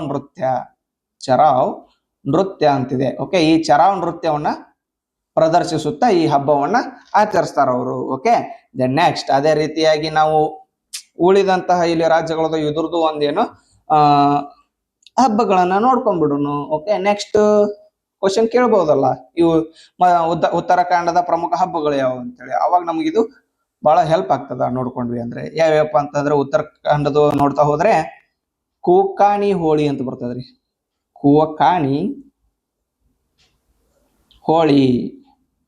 ದೆನ್ ನೆಕ್ಸ್ಟ್ ಅದೇ ರೀತಿಯಾಗಿ ಗಂಗಾ ದಸರಾ ಅಂತ ಬರುತ್ತೆ, ಗಂಗಾ ದಸರಾ. ದೆನ್ ನೆಕ್ಸ್ಟ್ ಇನ್ನೊಂದು ಯಾವ್ದಪ್ಪ ಅಂತಂದ್ರೆ ಹರೇಲಾ ಅಂತ ಬರ್ತದ, ಮತ್ತು ಇನ್ನೂ ಮುಂತಾದವುಗಳು ನಾವು ಕಾಣ್ತೀವಿ. ಓಕೆ, ಮುಂದೆ ಬರ್ತಾ ಬರ್ತಾ ಏನು ಪ್ರತಿಯೊಂದು ಕ್ವಶನ್ ಪೇಪರ್ ಒಳಗಡೆ ಈ ರೀತಿಯಾಗಿ ಪ್ರಶ್ನೆಗಳನ್ನ ನಾವು ನೋಡ್ಕೊಂತ ಹೋಗ್ತೀವಿ. ಒಂಥರ ಏನು ಬೆಸ್ಟ್ ಫೇವ್ರೆಟ್ ಟಾಪಿಕ್ ಅಂತ ಅನ್ಕೊಂಡ್ಬಿಡ್ರಿ. ಇವು ನೃತ್ಯಗಳಾಗ್ಲಿ, ಒಳ್ಳೆಪ್ಪಸ್ ಇಂಥ ಹಬ್ಬಗಳಾಗ್ಲಿ, ಇವೆಲ್ಲ ಇದು ಇದು ಬರ್ತಾವ ನೋಡ್ರಿ, ಏನು ಕ್ಲಾಸಿಕಲ್ ಡ್ಯಾನ್ಸ್ ಒಳಗಡೆ ನಿಮ್ಗಂತೂ ಅದಂತೂ ಕೊಟ್ಟಿನಿ ನಾನು. ಜನಪದ ನೃತ್ಯಗಳಾಗ್ಲಿ, ಒಳ್ಳೆ ಇದು ಇನ್ನೊಂದು ಯಾವ್ದು ಬರುತ್ತೆ ಅದು ಫೇವ್ರೆಟ್ ಟಾಪಿಕ್ ರೀ, ಅದು ಇದು ಸ್ಪೆಷಲಿ ಇಲ್ಲಿ ಮುಂದೆ ಬರುತ್ತೆ ರೀ, ಅದನ್ನ ಹೇಳ್ತೀನಿ ತಡ್ರಿ. ಇವ್ರದ್ದು SSC ಅವ್ರದ್ದು ಫೇವ್ರೆಟ್ ಟಾಪಿಕ್ ಅಂತ ಹೇಳ್ಬೋದು. ಒಂದಾದ್ರೂ ಪ್ರಶ್ನೆ ಏನು ಬಂದೇ ಬಂದಿರ್ತದೆ ಎಕ್ಸಾಮ್ ಒಳಗಡೆ, ಆ ಕಾರಣಕ್ಕಾಗಿ. ಓಕೆ, ದೆನ್ ನೆಕ್ಸ್ಟ್ ಇಲ್ಲಿ ಮಧ್ಯಪ್ರದೇಶದವ್ರದ್ದು ಅದನ್ನು ಒಂದ್ ಸ್ವಲ್ಪ ಹಬ್ಬಗಳನ್ನ ನೋಡ್ತಾ ಹೋದ್ರೆ ಲೋಕರಂಗ ಉತ್ಸವ ಅಂತ ಬರ್ತದ್ರಿ ಇವ್ರದ್ದು. ಯಾವುದು? ಲೋಕರಂಗ ಉತ್ಸವ. ಓಕೆ, ದೆನ್ ನೆಕ್ಸ್ಟ್ ಅದೇ ರೀತಿಯಾಗಿ ಖುಜುರಾಹೋ ನೃತ್ಯ ಅಂತ ಬರ್ತೈತೆ ನೋಡ್ರಿ. ಖುಜುರಾಹೋ ದೇವಾಲಯಗಳು ಬರ್ತಾವಲ್ಲ, ಆ ಖುಜುರಾಹೋ ನೃತ್ಯ ಉತ್ಸವ ಅಂತ ಬರ್ತದ. ಯಾವುದು? ನೃತ್ಯ ಉತ್ಸವ. ಓಕೆ, ದೆನ್ ನೆಕ್ಸ್ಟ್ ಅದೇ ರೀತಿ ಇಲ್ಲಿ ತಗೊಂತೀನಿ ನೋಡ್ರಿ, ಮೌಲ್ವಾ ಉತ್ಸವ ಅಂತ ಕೂಡ ಒಂದು ಬರ್ತದ, ಮೌಲ್ವಾ ಉತ್ಸವ. ಮುಂದ ಪ್ರಶ್ನೆಗಳಾಗ್ಯಾವ್ರಿ. ಓಕೆ, ಸಿಗ್ತಾವ ನಿಮಗೆ, ಇನ್ನೂ ಎಕ್ಸ್ಟ್ರಾ ಸಿಗ್ತದ ನಾಲೆಜ್. ಇಲ್ಲಿ ಇಷ್ಟನ್ನ ತಿಳ್ಕೊರಿ. ಓಕೆ, ದೆನ್ ನೆಕ್ಸ್ಟ್ ಅದೇ ರೀತಿಯಾಗಿ ಕೇರಳದ ನೋಡ್ತಾ ಹೋದ್ರೆ ಓಣಂ ಅಂತ ಬರುತ್ತೆ, ಓಣಂ ಮತ್ತಪ್ಪಸ್ ವಿಶು ಅಂತ ಬರ್ತದೆ, ವಿಶು. ದೆನ್ ನೆಕ್ಸ್ಟ್ ಅದೇ ರೀತಿಯಾಗಿ ತ್ರಿಶೂರ್ ಅಂತ ಬರುತ್ತ, ತ್ರಿಶೂರ್ ಪುರಂ. ಅದೇ ರೀತಿಯಾಗಿ ತೆಯ್ಯಂ ಅಂತ ಹೇಳಿದ್ನಿ ನಿಮ್ಗ. ಓಕೆ, ಅವು ಎಲ್ಲ ಏನು ಪ್ರಮುಖ ಹಬ್ಬವಾಗಿವೆ. ಓಕೆ, ದೆನ್ ನೆಕ್ಸ್ಟ್ ಮುಂದಿನ ಪ್ರಶ್ನೆ ನೋಡ್ಕೊರಿಲೆ. ರಂಗರಾಜನ್ ಸಮಿತಿಯು ಈ ಕೆಳಗಿನವುಗಳಲ್ಲಿ ಯಾವುದಕ್ಕೆ ಸಂಬಂಧಿಸಿದೆ ಅಂತ ಇಲ್ಲಿ ಪ್ರಶ್ನೆಯಾಗಿದೆ. ಓಕೆ, ಆಪ್ಷನ್ ನೋಡ್ಕೊರಿ, ಬ್ಯಾಂಕಿಂಗ್, ವಿದ್ಯಾಭ್ಯಾಸ, ಬಡತನ, ಕೃಷಿ ಅಂತ ಇಲ್ಲಿ ಆಪ್ಷನ್ ಕೊಟ್ಟಿದ್ದಾರೆ. ಓಕೆ, ಇದಕ್ಕೆ ಸರಿಯಾದ ಉತ್ತರ ಯಾವುದಂದ್ರೆ ರಂಗರಾಜನ್ ಸಮಿತಿಯು ಸಂಬಂಧಪಟ್ಟಿದ್ದು ಬಡತನಕ್ಕೆ ಸಂಬಂಧಪಟ್ಟಿದೆ ನೋಡ್ರಿ. ಓಕೆ, ಏನ್ ಮಾಡ್ತಾರಂತಂದ್ರೆ ಈ ರಂಗರಾಜನ್ ಸಮಿತಿಯನ್ನ ಬಡತನವನ್ನ ಅಳಿಯಕ್ಕೋಸ್ಕರ ಎಷ್ಟರಲ್ಲಿ ನೇಮಕ ಮಾಡ್ತಾರ ಅಂದ್ರೆ 2012 ಓಕೆ, ಒಂದು ನಿಮಿಷ. ಓಕೆ, 2012ರಲ್ಲಿ ಏನ್ ಮಾಡ್ತಾರೆ ಅಂತಂದ್ರೆ ನಮ್ಮ ಭಾರತದ ಯೋಜನಾ ಆಯೋಗ ಏನಿರ್ತದಲ್ರಿ, ಈಗ ಅದನ್ನ ನೀತಿ ಆಯೋಗ ಅಂತೇಳಿ ರಿಪ್ಲೇಸ್ಮೆಂಟ್ ಮಾಡ್ಯಾರಂತ ನಾನು ನಿಮಗೆ ಲಾಸ್ಟ್ ಕ್ಲಾಸ್ ಒಳಗಡೆ ಹೇಳಿದ್ದೆ. ಓಕೆ, ಆ ಯೋಜನಾ ಆಯೋಗವು ಈ ರಂಗರಾಜನ್ ಸಮಿತಿಯನ್ನ ನೇಮಕ ಮಾಡ್ತದ. ಓಕೆ, ಅದೇ ರೀತಿಯಾಗಿ ಏನಪ್ಪಾ ಬ್ಯಾಂಕಿಂಗ್ಗೆ ಸಂಬಂಧಪಟ್ಟಂತಹ ಸಮಿತಿಗಳ ಯಾವುವು, ಓಕೆ, ಅವನು ಕೂಡ ಒಂದೊಂದು ಸಲ ನೋಡ್ಕೊಂಡ್ಬಿಡು ನಾವು. ಓಕೆ, ಬ್ಯಾಂಕಿಂಗ್ ಸಂಬಂಧಪಟ್ಟಂತೆ ನರಸಿಂಹನ್ ಸಮಿತಿ ಪ್ರಮುಖವಾಗಿದ್ದು, ಇನ್ನು ಬಾಳಕೊಂಡ ಸಮಿತಿಗಳು ಬರ್ತಾವ್ರಿ. ಓಕೆ, ಪ್ರಮುಖವಾಗಿದ್ದು ಒಂದು ನೆನಪಿಟ್ಟುಕೊಳ್ಳೋಣ, ಮುಂದೆ ಬಂದೇ ಬರ್ತಾವಲ್ಲ. ಓಕೆ, ಸಮಿತಿ. ಓಕೆ, ದೆನ್ ನೆಕ್ಸ್ಟ್ ಅದೇ ರೀತಿಯಾಗಿ ವಿದ್ಯಾಭ್ಯಾಸಕ್ಕೆ ಸಂಬಂಧಂತಹ ಸಮಿತಿ ಯಾವಪ್ಪ ಅಂತಂದ್ರೆ ಒಂದು ಕೋಟಾರಿ ಆಯೋಗ ಅಂತ ಬರುತ್ತೆ, ಕೋಟಾರಿ ಆಯೋಗ. ಮತ್ತ ಅದೇ ರೀತಿಯಾಗಿ ರಂಗರಾಜನ್ ಸಮಿತಿ ಬರ್ತದ, ಕಸ್ತೂರಿ ರಂಗನಾಥನ್ ಸಮಿತಿ ಅಂತ ಬರ್ತದ. ಓಕೆ, ಈ ರೀತಿಯಾಗಿ ಕೆಲವು ಸಮಿತಿಗಳು ಬರ್ತಾವ. ಓಕೆ, ಅವನ್ನೆಲ್ಲ ನಾವು ಒಂದ್ಸಲ ನೋಡ್ಕೊಂಡ್ಬಿಡ್ಬೇಕು. ನೆಕ್ಸ್ಟ್ ಮುಂದಿನ ಪ್ರಶ್ನೆಯನ್ನು ನೋಡೋಂಬರಿಲ್ಲಿ. 2022ರಲ್ಲಿ ಭಾರತೀಯ ಬ್ಯಾಡ್ಮಿಂಟನ್ ತಂಡವು ಡ್ಯಾಶ್ ತಂಡವನ್ನು ಸೋಲಿಸುವ ಮೂಲಕ ಮೊದಲ ಬಾರಿಗೆ ಥಾಮಸ್ ಕಪ್ ಪ್ರಶಸ್ತಿಯನ್ನು ಗೆದ್ದಿತು ಅಂತಾಗಿದೆ. ಓಕೆ, ಮೊದಲ ಬಾರಿಗೆ ನಮ್ಮ ಭಾರತ ಏನ್ ಮಾಡ್ತದ, ಬ್ಯಾಡ್ಮಿಂಟನ್ ಒಳಗಡೆ ಥಾಮಸ್ ಕಪ್ ಗೆದ್ದಿರ್ತದ. ಆ ಕಾರಣಕ್ಕಾಗಿ ಈ ಪ್ರಶ್ನೆಯನ್ನ ಕೇಳ್ಯಾರ ನೋಡ್ರಿ. ಓಕೆ, ಯಾಕೆ ಕೇಳ್ಯಾರ, ಏನು ಅದ್ರ ರೀಸನ್, ಅದು ಸ್ವಲ್ಪ ತಿಳಿತಂದ್ರೆ ನಿಮ್ಗೆ ಏನ್ ಓದ್ಬೇಕು ಏನ್ ಬಿಡ್ಬೇಕು ಅನ್ನೋದು ಒಂದು ನಾಲೆಜ್ ಸಿಗ್ತದ. ಓಕೆ, ಬರ್ರಿ ಇದಕ್ಕೆ ಸರಿಯಾದ ಉತ್ತರವನ್ನ ನೋಡ್ತಾ ಹೋದ್ರೆ ಯಾರನ್ನ ಸೋಲ್ಸಿದ್ರಪ್ಪ ಅಂತಂದ್ರೆ ಇಂಡೋನೇಷ್ಯಾದವ್ರನ್ನ ಸೋಲ್ಸಿದ್ರು ನೋಡ್ರಿ. ಓಕೆ, ಇಂಡೋನೇಷ್ಯಾದವ್ರನ್ನ ಸೋಲಿಸುವ ಮೂಲಕ ನಮ್ಮ ಭಾರತ ಮೊದಲ ಬಾರಿಗೆ ಥಾಮಸ್ ಕಪ್ ಅನ್ನ ಗೆದ್ದಿತ್ತು. ಓಕೆ, ಅದರೊಳಗಡೆ ಬ್ಯಾಡ್ಮಿಂಟನ್ ಒಳಗಡೆ, ಈ ಬ್ಯಾಡ್ಮಿಂಟನ್ ಒಳಗಡೆ ಇನ್ನೂ ಹಲವಾರು ಕಪ್ಗಳು ಬರ್ತಾವ. ಓಕೆ, ಆ ಕಪ್ಗಳ ಬಗ್ಗೆನೂ ನೋಡ್ಕೊಳ್ಳೋಣ ಒಂದ್ ಮಾತು. ಬ್ಯಾಡ್ಮಿಂಟನ್ಗೆ ಸಂಬಂಧಿಸಿದ ಕಪ್ಗಳು ಯಾವ್ಯಾವು ಅಂತ ಹೇಳಿ ಪ್ರಶ್ನೆಗಳು ಸಾಕಷ್ಟು ಬಾರಿ ಬಂದಾವು. ಓಕೆ, ಈ ಸ್ಪೆಷಲಿ ಥಾಮಸ್ ಕಪ್ ಐತಲ್ರಿ, ಇದನ್ನ ಪುರುಷರು ಆಡ್ತಾರ, ಪುರುಷರಿಗೆ ಸಂಬಂಧಪಟ್ಟಿದೆ ಇದು. ಯಾವುದು? Thomas cup. ಅದೇ ರೀತಿಯಾಗಿ ಊಬರ್ ಕಪ್ ಅಂತ ಬರ್ತದ್ರಿ, ಊಬರ್ ಕಪ್ ಊಬರ್ ಕಪ್ ಅಂತ ಬರುತ್ತಲ್ಲ, ಇದನ್ನ ಮಹಿಳೆಯರಿಗೆ ಸಂಬಂಧಪಟ್ಟದೆ. ಇದು ಬ್ಯಾಡ್ಮಿಂಟನ್ ಒಳಗಡೆ ಮಹಿಳೆಯರಿಗೆ. ಓಕೆ, ದೆನ್ ನೆಕ್ಸ್ಟ್ ಅದೇ ರೀತಿಯಾಗಿ ಇದು ಬರ್ತದ, ಇಂಟರ್ನ್ಯಾಷನಲ್ ಸೈಯದ್ ಮೋದಿ ಅಂತ ಬರ್ತದ ರೀ ಒಂದು cup. International Syed Modi. Okay, then next ಅದೇ ರೀತಿಯಾಗಿ ಇನ್ನೊಂದು ಲೂಕಾಸ್ ಟೋಪಿವಾಲಾ ಚಾಲೆಂಜ್ ಕಪ್ ಅಂತ ಬರುತ್ತೆ. Lucas Topiwala challenge cup. ಮತ್ತ ಇನ್ನೊಂದು ಟುಂಕು ಅಬ್ದುಲ್ ರೆಹಮಾನ್ ಕಪ್ ಅಂತ ಬರುತ್ತೆ. ಓಕೆ, ಇವನ್ನೆಲ್ಲ ನೋಟ್ಸ್ ಮಾಡ್ಕೊರಿ, ಬಹಳ ಇಂಪಾರ್ಟೆಂಟ್ ಮುಂದಿನ ಎಕ್ಸಾಮ್ಗಳಿಗೆ. ಇವಾಗ ನೀವು ನೆಕ್ಸ್ಟ್ ಬರೆಯಕ್ಕೆ ಹೋಗ್ತಿರಲ್ಲ, ಆ ಎಕ್ಸಾಮ್ಗಳಿಗೆ ಬೇಕೇ ಬೇಕು. ಓಕೆ, ಒಂದ್ ನಿಮಿಷ.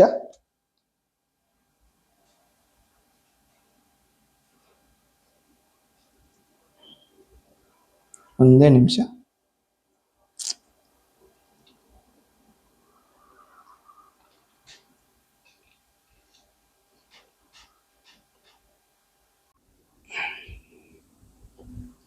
ಓಕೆ, ನೆಕ್ಸ್ಟ್ ಮುಂದಿನ ಪ್ರಶ್ನೆನ ನೋಡ್ಕೋರಿ. ಇಲ್ಲೇ ಯಾವ ಪಂಚವಾರ್ಷಿಕ ಯೋಜನೆಯನ್ನು ಮಹಲ್ ನೋಬಿಸ್ ಯೋಜನೆ ಎಂದು ಕೂಡ ಕರೆಯಲಾಗುತ್ತದೆ ಅಂತ ಕೇಳಿದ್ದಾರೆ ಇಲ್ಲಿ. ಓಕೆ, ಪಂಚವಾರ್ಷಿಕ ಯೋಜನೆಗಳು ಬರ್ತಾವಲ್ರಿ, ಆ ಪಂಚವಾರ್ಷಿಕ ಯೋಜನೆಗಳಿಗೆ ಒಂದೊಂದು ಹೆಸರು ಕೊಟ್ಟಿರ್ತಾರ. ಅದನ್ನ ಯಾರು ರೂಪಿಸಿರ್ತಾರ ನೋಡು, ಅವ್ರದೊಂದು ಹೆಸರು ಕೊಡ್ತಾರ. ಓಕೆ, ಆ ಕಾರಣಕ್ಕಾಗಿ ಎಷ್ಟನೇ ಪಂಚವಾರ್ಷಿಕ ಯೋಜನೆಯನ್ನ ಮಹಲ್ ನೋಬಿಸ್ ಯೋಜನೆ ಅಂತ ಕರೆಯಲಾಗಿದೆಯಪ್ಪ ಅಂತಂದ್ರೆ, ಎರಡನೇ ಪಂಚವಾರ್ಷಿಕ ಯೋಜನೆ ಏನ್ ಬರ್ತದಲ್ರಿ, ಆ ಎರಡನೇ ಪಂಚವಾರ್ಷಿಕ ಯೋಜನೆಯನ್ನ ಮಹಲ್ ನೋಬಿಸ್ ಪಂಚವಾರ್ಷಿಕ ಯೋಜನೆ ಅಂತೇಳಿ ಕರೀತಾರ. ಓಕೆ, ಇದು ಎಷ್ಟರಿಂದ ಎಷ್ಟರವರೆಗೂ ಇತ್ತಪ್ಪ ಅಂತಂದ್ರೆ, ಮಹಲ್ ನೋಬಿಸ್ ಪಂಚವಾರ್ಷಿಕ ಯೋಜನೆ ಅಂದ್ರೆ ಸೆಕೆಂಡ್ 5 year ಪ್ಲಾನ್.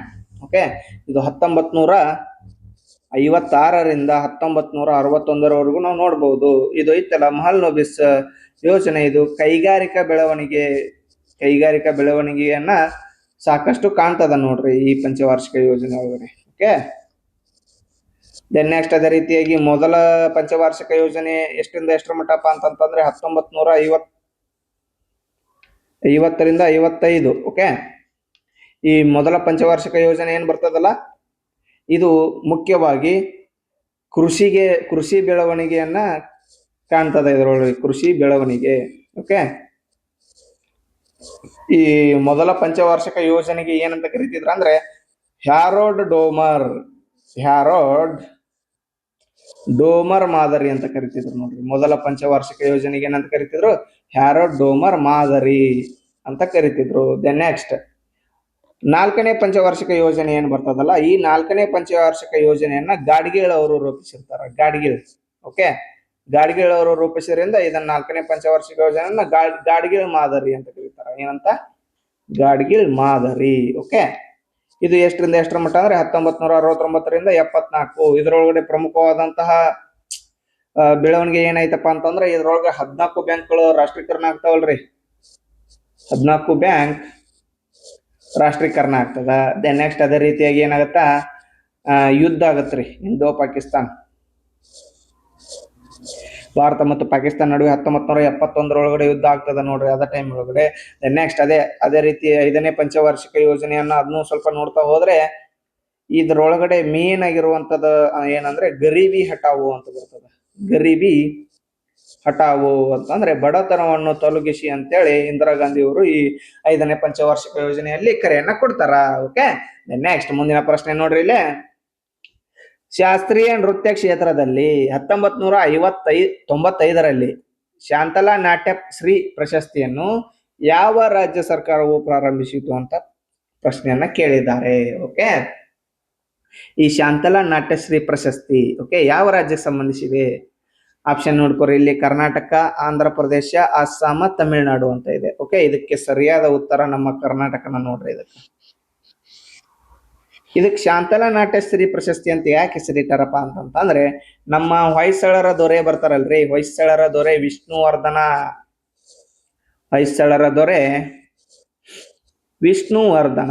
ಯಾರು? ವಿಷ್ಣುವರ್ಧನ.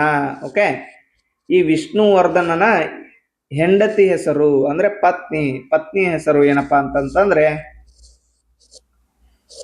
ಶಾಂತಲಾರಿ. ಓಕೆ, ಅವ್ರೇನು ಪೂರ್ತಿ ನಾಟ್ಯಶಾಸ್ತ್ರ ಆಗ್ಲಿ, ಕಲೆ ಫುಲ್ ಏನು ಪ್ರಮುಖವಾದಂತವ್ರು ಇದ್ರೊಳಗಡೆ. ಈ ನಾಟ್ಯವಾಗ್ಲಿ, ಕಲೆಯಾಗ್ಲಿ, ಡ್ಯಾನ್ಸು, ಈ ರೀತಿಯಾಗಿ ಇದ್ರೊಳಗಡೆ ಸ್ವಲ್ಪ ಪ್ರಮುಖರಾಗಿದ್ದರು. ಓಕೆ, ಆ ಕಾರಣದಿಂದಾಗಿ ಈ ಪ್ರಶಸ್ತಿಗೆ ಶಾಂತಲಾ ನಾಟ್ಯ ಪ್ರಶಸ್ತಿ ಅಂತ ಹೇಳಿ ನೇಮನ್ನ ಕೊಡ್ತಾರ. ಓಕೆ, ನೆಕ್ಸ್ಟ್ ಅದೇ ರೀತಿಯಾಗಿ ನಾವೀಗ ಮುಂದಿನ ಪ್ರಶ್ನೆಯನ್ನ ನೋಡೋಂಬರಿಲ್ಲೇ.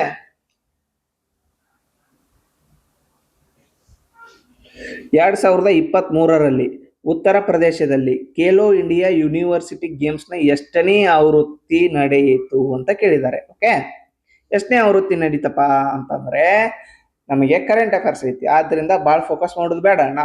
ನಾವ್ ಇದಕ್ಕ ಕರೆಕ್ಟ್ ಡೈರೆಕ್ಟ್ ಆನ್ಸರ್ ಏನು, 3ನೇ ಆವೃತ್ತಿ 2023 ಒಳಗಡೆ ಉತ್ತರ ಪ್ರದೇಶದ ಒಳಗಡೆ ನಡೀತು. ಓಕೆ, ನಮಗೇನ್ ಬೇಕೀಗ 2025 ಬೇಕು ದೋಸ್ತ್. ಓಕೆ, 2025ರಲ್ಲಿ ಈ ಖೇಲೋ ಇಂಡಿಯಾ ಯೂನಿವರ್ಸಿಟಿ ಗೇಮ್ಸ್ ಏನಿದೆಯಲ್ಲ ಎಲ್ಲಿ ನಡೀತದ ಅಂದ್ರೆ ರಾಜಸ್ಥಾನ ಒಳಗಡೆ ನಡೀತದ ನೋಡ್ರಿ, ರಾಜಸ್ಥಾನ್. ಓಕೆ, ಈ ರಾಜಸ್ಥಾನದೊಳಗೆ ನಡೀತದ.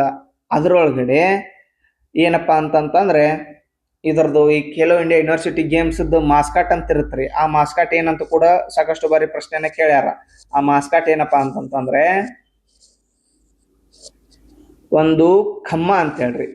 ಖಮ್ಮ ಅಂದ್ರೆ ಒಂಟೆ ಅಂದಂಗ್ರಿ. ಓಕೆ, ನೆಕ್ಸ್ಟ್ ಅದೇ ರೀತಿಯಾಗಿ ಇನ್ನೊಂದ್ ಯಾವ್ದು ಗನಿ ಅಂತ ಬರುತ್ತೆ. ಇವೇನ್ರಿ ಇವು ಮಾಸ್ಕಾಟ್ ಅಂದ್ರೆ ಅದರದ ಚಿಹ್ನೆಗಳು. ಓಕೆ, ಪ್ರಮುಖವಾಗಿರುವಂತ ಒಂದು ಲೋಗೋ ಕೊಟ್ಟಿರ್ತಾರ್ರಿ. ಖಮ್ಮ ಅಂದ್ರೇನು ಒಂಟೆ, ಗನಿ ಅಂದ್ರೇನು ನವಿಲು. ಓಕೆ, ನವಿಲು ಇದು ರಾಜಸ್ಥಾನಿ ಭಾಷೆ ಒಳಗ ಅವರು ಹೆಸರು ಕೊಟ್ಟಿರ್ತಾರ. ಓಕೆ, ನೆಕ್ಸ್ಟ್ ಅದೇ ರೀತಿಯಾಗಿ ಈ ಖೇಲೋ ಇಂಡಿಯಾ ಯೂನಿವರ್ಸಿಟಿ ಗೇಮ್ಸ್ ಒಳಗಡೆ ಹೈಯೆಸ್ಟ್ ಮೆಡಲ್ಸ್ ಪಡೆದು ಫಸ್ಟ್ ವಿನ್ನರ್ ಯಾರಾಗ್ಯಾರಪ್ಪ ಅಂತಂತಂದ್ರೆ ಅತಿ ಹೆಚ್ಚು ಮೆಡಲ್ ಅನ್ನ ಪಡೆದಂತ ಯೂನಿವರ್ಸಿಟಿ ಯಾವ್ದಂದ್ರೆ ಚಂಡೀಗಢ ವಿವಿ. ಚಂಡೀಗಢ ವಿಶ್ವವಿದ್ಯಾಲಯ. ಯೂನಿವರ್ಸಿಟಿ ಅಂದ್ರೆ ವಿಶ್ವವಿದ್ಯಾಲಯ, ಚಂಡೀಗಢ ವಿವಿ. ನೆಕ್ಸ್ಟ್ ಸೆಕೆಂಡ್ ಪ್ಲೇಸ್ ಇವರು ಚಂಡೀಗಢ ವಿವಿ ಅವ್ರು ಎಷ್ಟು ಮೆಡಲ್ಸ್ ಪಡೆದಾರ ಅಂದ್ರೆ 67 ಮೆಡಲ್ಸ್ ಗಳನ್ನ ಪಡೆದಾರ ನೋಡ್ರಿ. ನೆಕ್ಸ್ಟ್ ಇದು ಸೆಕೆಂಡ್ ಬಂದಿದ್ದು ಲವ್ಲಿ ಪ್ರೊಫೆಷನಲ್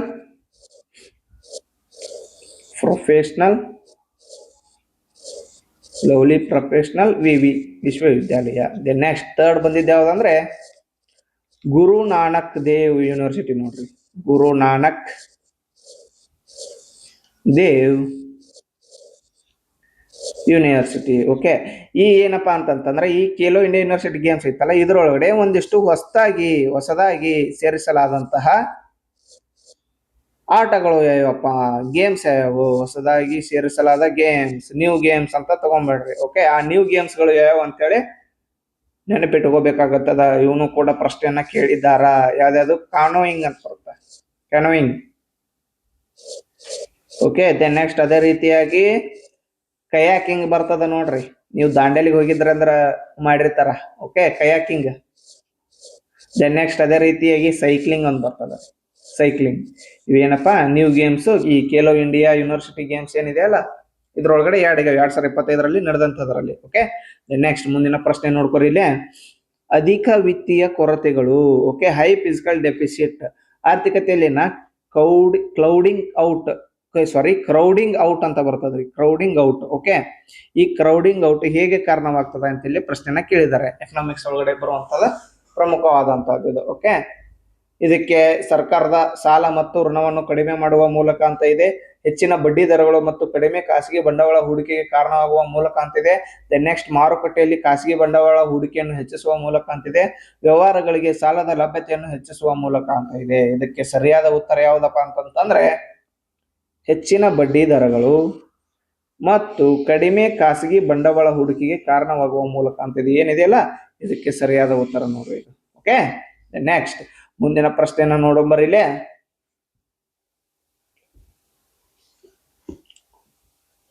ಲ್ಯಾಂಥನೈಡ್ಗಳ ಜೊತೆಗೆ ಯಾವ ಎರಡು ಧಾತುಗಳನ್ನು ಕೆಲವೊಮ್ಮೆ ವಿರಳ ಭಸ್ಮ ಧಾತುಗಳು ಎಂದು ಕರೆಯಲಾಗುತ್ತದೆ? ಹಂಗಂದ್ರೆ ರೇರ್ ಅರ್ತ್ ಎಲಿಮೆಂಟ್ಸ್, ಅಪರೂಪದ ಎಲಿಮೆಂಟ್ಸ್ ಅಂತ ಕರೀತಾರ. ಓಕೆ, ಅವ್ಯಾವ ಅಂತ ಇಲ್ಲಿ ಆಪ್ಷನ್ ಕೊಟ್ಟಿದ್ದಾರೆ. ಯಾವುದು? ಮಾಲಿಬ್ನಮ್ ಮತ್ತು ಪಲ್ಲಾಡಿಯಂ, ರುಥೇನಿಯಂ ಮತ್ತು ಜರ್ಕೋನಿಯಂ, ವೆನೇಡಿಯಂ ಮತ್ತು ನಿಯೋಬಿಯಂ, ಎಟ್ರಿಯಂ ಮತ್ತು ಸ್ಕ್ಯಾಂಡಿಯಂ ಅಂತ ಇಲ್ಲಿ ಹೇಳಿ ಆಪ್ಷನ್ ನ ಕೊಟ್ಟಿದ್ದಾರೆ. ಇದಕ್ಕೆ ಸರಿಯಾದ ಉತ್ತರ ಯಾವ್ದಂದ್ರೆ ಎಟ್ರಿಯಂ ಮತ್ತು ಸ್ಕ್ಯಾಂಡಿಯಂ ನೋಡ್ರಿ. ಓಕೆ, ಇವೇನಪ್ಪಾ ಅಂತಂತಂದ್ರೆ ರೇರ್ ಅರ್ತ್ ಎಲಿಮೆಂಟ್ಸ್. ಒಟ್ಟು ರೇರ್ ಅರ್ತ್ ಎಲಿಮೆಂಟ್ಸ್ ಎಷ್ಟರ ಅದಾವು ಅದನ್ನು ಒಂದ್ಸಲ ನೋಡ್ಕೊಂಡ್ ಬರಿಲ್ಲ.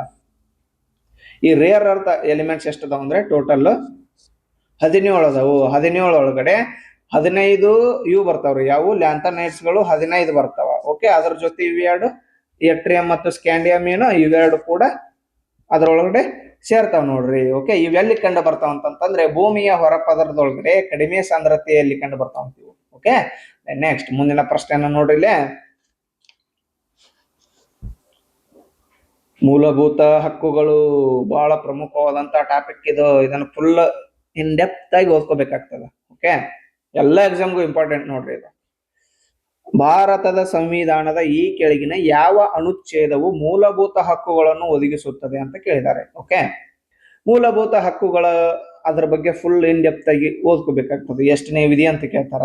ಓಕೆ, ನೆಕ್ಸ್ಟ್ ಎಷ್ಟು ಹಕ್ಕುಗಳದಾವ ಅಂತ ಕೇಳ್ತಾರ, ಯಾವ ಭಾಗದಲ್ಲಿ ಬರ್ತದ, ಇದನ್ನ ಯಾವ ದೇಶದಿಂದ ಎರವಲು ಪಡೆದ್ರು, ಈ ರೀತಿಯಾಗಿ ಸಾಕಷ್ಟು ಪ್ರಶ್ನೆಗಳು ಬರ್ತಾವ್ರಿ ಇದ್ರ ಮ್ಯಾಗ. ಓಕೆ, ಇದಕ್ಕೆ ಸರಿಯಾದ ಉತ್ತರ ಯಾವ್ದಂದ್ರೆ 12ರಿಂದ 35ನೇ ಅನುಚ್ಛೇದಗಳು ಐತಲ್ಲ, ಇದು ಸರಿಯಾದ ಉತ್ತರ ಇದಕ್ಕೆ. ಓಕೆ, ಬರ್ರಿ ಅದ್ರ ಬಗ್ಗೆ ಒಂದ್ ಸ್ವಲ್ಪ ಮಾಹಿತಿಯನ್ನು ನೋಡ್ಕೊಂಡ. ಓಕೆ, ಈ ಮೂಲಭೂತ ಹಕ್ಕುಗಳು ನಮ್ಮ ಸಂವಿಧಾನದ ಎಷ್ಟನೇ ಭಾಗದಲ್ಲಿ ಕಂಡು ಬರ್ತದ ಅಂದ್ರೆ ಭಾಗ 3ರಲ್ಲಿ ಕಂಡು ಬರ್ತದೆ ಈ ಮೂಲಭೂತ ಹಕ್ಕುಗಳು. ಓಕೆ, ಆ ಮೂಲಭೂತ ಹಕ್ಕುಗಳು ಭಾಗ 3ರಲ್ಲಿ 12ರಿಂದ 35ನೇ ಅನುಚ್ಛೇದವರೆಗೂ ಕಂಡು ಬರ್ತದ. ಓಕೆ, ನೆಕ್ಸ್ಟ್ ಈ ಮೂಲಭೂತ ಹಕ್ಕುಗಳನ್ನು ಎಲ್ಲಿಂದ ಎರವಲು ಪಡೆಯಲಾಗಿದೆಯಪ್ಪ ಅಂತಂದ್ರೆ ಎರವಲು. ಓಕೆ, ಎರವಲು ಪಡೆದಿದ್ದೆಲ್ಲಿಂದ USA ಅಂದ್ರೆ ಯುನೈಟೆಡ್ ಸ್ಟೇಟ್ಸ್ ಆಫ್ ಅಮೆರಿಕಾದಿಂದ ಇದನ್ನ ಮೂಲಭೂತ ಹಕ್ಕುಗಳನ್ನ ಎರವಲು ಪಡೆಯಲಾಗಿದೆ. ಓಕೆ, ನೆಕ್ಸ್ಟ್ ಈ ಮೂಲಭೂತ ಹಕ್ಕುಗಳು ಟೋಟಲ್ ಎಷ್ಟದವಪ್ಪ ಅಂತಂದ್ರೆ ಪ್ರಸ್ತುತ ಇರುವುದು ಎಷ್ಟಪ್ಪ ಅಂತಂದ್ರೆ 6 ಮೂಲಭೂತ ಹಕ್ಕುಗಳು ನೋಡ್ರಿ. ಪ್ರಸ್ತುತ 6 ಫಂಡಮೆಂಟಲ್ ರೈಟ್ಸ್, ಇಂಗ್ಲಿಷ್ ಒಳಗಡೆ ಫಂಡಮೆಂಟಲ್ ರೈಟ್ಸ್ ಅಂತಾರ. ಓಕೆ, ಪ್ರಸ್ತುತ 6 ಮೂಲಭೂತ ಹಕ್ಕುಗಳು. ಮೊದಲು ಇದ್ದಿದ್ದು ಎಷ್ಟು? ಒಟ್ಟು 7 ಇದ್ದು. ಮೊದಲು 7 ಫಂಡಮೆಂಟಲ್ ರೈಟ್ಸ್ ಇದ್ದು. ಅದರೊಳಗಡೆ ಯಾವುದು ಆಸ್ತಿ ಹಕ್ಕನ್ನ ತೆಗೆದು ಹಾಕಲಾಗಿದೆ. ಆಸ್ತಿ ಹಕ್ಕನ್ನ ಫಂಡಮೆಂಟಲ್ ರೈಟ್ಸ್ ನಿಂದ ತೆಗೆದು ಹಾಕಿ ಕಾನೂನುಬದ್ಧವಾದ ಹಕ್ಕನ್ನ ಮಾಡಲಾಗಿದೆ. ಎಷ್ಟನೇ ವಿಧಿಯಲ್ಲಿ ಸೇರ್ಸ್ಯಾರ ಅಂದ್ರೆ ಕಾನೂನುಬದ್ಧವಾದ ಹಕ್ಕ ಮಾಡಿ 300A ವಿಧಿಯಲ್ಲಿ ಇದನ್ನ ಸೇರ್ಸಲ್ಪಟ್ಟಿದೆ ನೋಡ್ರಿ. ಓಕೆ, ನೆಕ್ಸ್ಟ್ ಮುಂದಿನ ಪ್ರಶ್ನೆಯನ್ನು ನೋಡ್ಕೊಳ್ಳಂಬರಿಲೆ ಈ ಕೆಳಗಿನ ಯಾವ ಮೌರ್ಯ ಪುರಾತತ್ವ ತಾಣವು ಮರದ ದಸಿಬೇಲೆಯ ಅವಶೇಷಗಳಿಂದ ತಾಣಕ್ಕೆ ಸಂಬಂಧಿಸಿದೆ ಅಂತ ಕೇಳಿದ್ದಾರೆ ಇಲ್ಲಿ. ಓಕೆ, ಅವಶೇಷಗಳಿರುವ ತಾಣಕ್ಕೆ ಸಂಬಂಧಿಸಿದೆ. ಆಪ್ಷನ್ ನೋಡ್ಕರಿ, ಬುಲಂದಿಬಾಗ್, ಮಥುರಾ, ತಕ್ಷಶಿಲಾ, ಕಳಿಂಗರಾವ್ ಅಂತಿದೆ.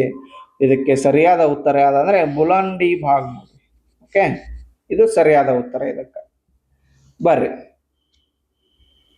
ಈ ಬುಲಂದಿಬಾಗ್ ಅನ್ನೋದು ಎಲ್ಲಿ ಕಂಡು ಬರ್ತದ ಅಂತಂದ್ರೆ ಬಿಹಾರದ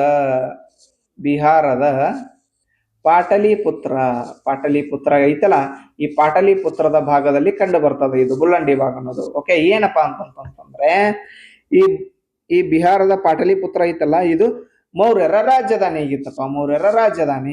ಪಾಟಲಿಪುತ್ರ ಏನು ರಾಜಧಾನಿ. ಓಕೆ, ಈ ರಾಜಧಾನಿ ಆಗಿತ್ತಲ್ಲ,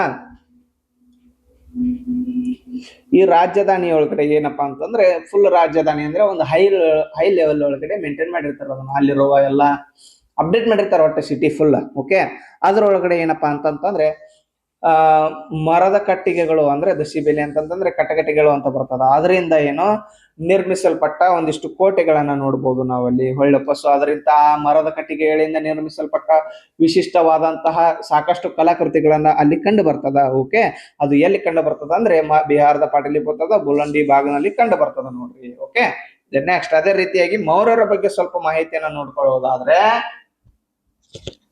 ಓಕೆ, ಮೌರ್ಯರ ಬಗ್ಗೆ ಹೇಳ್ತೀನಿ ನೋಡ್ರಿ. ಈ ಮೌರ್ಯರ ಸ್ಥಾಪಕ ಯಾರಪ್ಪ ಅಂತಂದ್ರೆ ಫಸ್ಟ್ ಆಫ್ ಆಲ್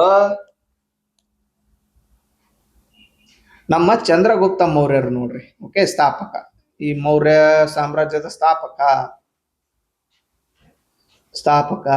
ಯಾರು? ಚಂದ್ರಗುಪ್ತ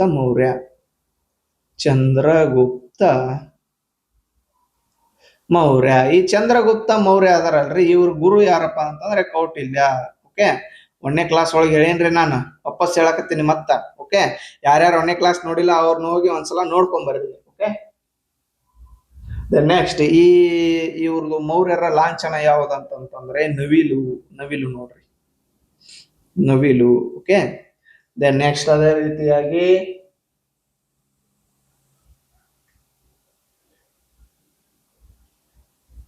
ಇವರ ಕೊನೆಯ ದೊರೆ ಅಂತ ಯಾರಂತ ಕೇಳಿದ್ರೆ ಅದು ಕೂಡ ಹೇಳುವಷ್ಟು ನೆನಪಿರ್ಲೇಬೇಕಾಗ್ತದೆ. ಯಾರಪ್ಪ ಅಂತಂದ್ರೆ ಬೃಹದ್ರಥ ಅಂತ ಬರ್ತಾರಂತ್ರಿ. ಓಕೆ, ನೆಕ್ಸ್ಟ್ ಅದೇ ರೀತಿಯಾಗಿ ಇವರು ಈ ಕೌಟಿಲ್ಯರು ಬರ್ತಾರಲ್ರಿ, ಇವರು ಗುರು ಒಂದು ಗ್ರಂಥ ಬರೀತಾರ. ಅದು ಯಾವ್ದಂದ್ರೆ ಅರ್ಥಶಾಸ್ತ್ರ ಅಂತ ಹೇಳಿ ಗ್ರಂಥವನ್ನ ಬರೀತಾರ ನೋಡ್ರಿ. ಅರ್ಥಶಾಸ್ತ್ರ ಇದು ಪ್ರಮುಖವಾದದ್ದು ನೋಡ್ರಿ. ಓಕೆ, ನೆಕ್ಸ್ಟ್ ಮುಂದಿನ ಪ್ರಶ್ನೆಯನ್ನ ನೋಡ್ಕೊಂಡ್ ಬರೀಲೆ.